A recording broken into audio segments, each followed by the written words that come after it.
Voici la 4e déclinaison du Moto G de Motorola. Alors, il s'agit d'un modèle de 2e génération qui est compatible 4G et l'intérêt pour le consommateur, c'est que son prix reste sous la barre des 200 €.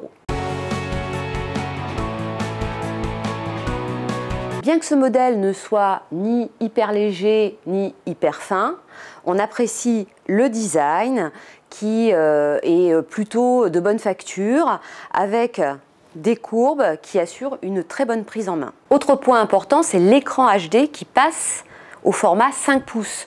Donc on a un grand écran qui offre de larges angles de vision, une bonne luminosité et un bon contraste. Troisième point et pas des moindres, l'endurance qui est excellente. La batterie est de meilleure capacité puisqu'elle passe à presque 2400 mAh et donc on a plus de 20 heures en appel, on a de l'ordre de 11 à 12 heures en lecture vidéo ou en surf et même sur notre dernier test dit polyvalent qui simule un usage plus intensif, on atteint presque 7 heures. On a vraiment l'impression d'être sur un modèle haut de gamme alors que ce modèle ne coûte que 200 €.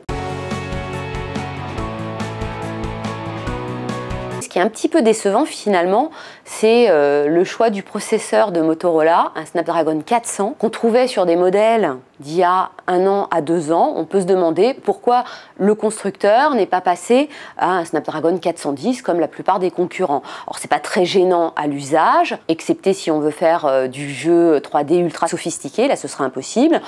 Le smartphone fonctionne bien, mais c'est un petit peu décevant. Le deuxième point, c'est que le capteur photo, il est passé à 8 mégapixels, ce qui permet d'avoir une plus grande richesse de détails, mais on est déçu toujours par les photos en basse lumière, qui sont quasi inexploitables.